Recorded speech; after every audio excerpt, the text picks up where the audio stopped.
સો હે દોસ્તો welcome back in our new video. કેમ છો? આઈ હોપ મજામાં હશો ને હું પણ મસ્ત મજામાં છું. આજે નવા બ્લોગમાં તમારું હાર્દિક હાર્દિક સ્વાગત છે. સો દોસ્તો અત્યારે હું છું મહીસાગર અને દાહોદ જિલ્લાની બોર્ડર પર, એટલે કે મારી પછાડી દેખાય છે એ મહીસાગર છે અને હું ઊભો છું દાહોદની અંદર ઊભો છું. અને મારા ઘરથી લગભગ હું 100-150 કિલોમીટર દૂર છું અત્યારે. અને અત્યારે મારા જીયાજીને ત્યાં આવ્યો છું, મારી સિસ્ટરને ત્યાં આવ્યો છું મહેમાન તરીકે. તો અહીંયા આગળ આજે એકદમ વાતાવરણ ચેન્જ થઈ ચૂક્યું છે. દેખો, એકદમ વાતાવરણ ચેન્જ થઈ ચૂક્યું છે અને ઝીણા ઝીણા છાંટા આવી રહ્યા છે વરસાદના, અને ઝીણો વરસાદ આવી રહ્યો છે. તો આજે ફર્સ્ટ ટાઈમ મોન્સૂનની એન્ટ્રી થઈ ચૂકી છે, બરાબર છે. અને અત્યારે શું આ કંઈક એરિયામાં, અને સામે દેખાય છે એ મારા જીયાજીનું ઘર છે, જે તમને 1-2 વાર હું વિડીયોમાં આગળ જોડી ચૂક્યો છું. દેખો. તો દોસ્તો અત્યારે વાગ્યા છે 9 અને અત્યારે વાતાવરણ બિલકુલ ક્લીન થઈ ચૂક્યું છે અને તડકો પણ આવી ચૂક્યો છે. અને સવારમાં એકદમ વાતાવરણ બગડી ગયેલું, મતલબ વરસાદ આવ્યો થઈ ગયેલો ને ઝીણા છાંટા પણ આવી ગયેલા, પણ અત્યારે બિલકુલ ક્લીન થઈ ચૂક્યું છે અને તડકો પણ આવી ચૂક્યો છે.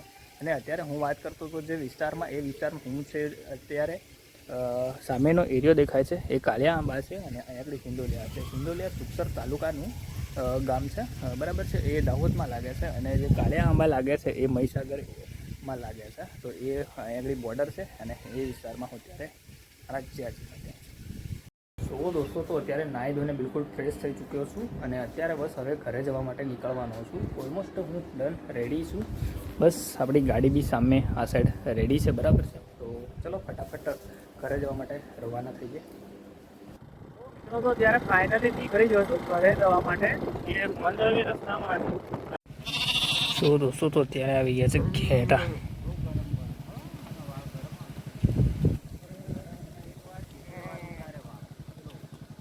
તો ગાઈસ તો અત્યારે ફાઇનલી હું આવી ચૂક્યો છું ઘરે. અહીંથી આવતા મને 2-2.5 કલાક થયા, કારણ કે રોડ રસ્તામાં વચ્ચે થોડો ખરાબ હોવાના કારણે ધીરે ધીરે આવ્યો છું. અને ફાઇનલી અત્યારે 1 વાગે ઘરે આવી ચૂક્યો છું.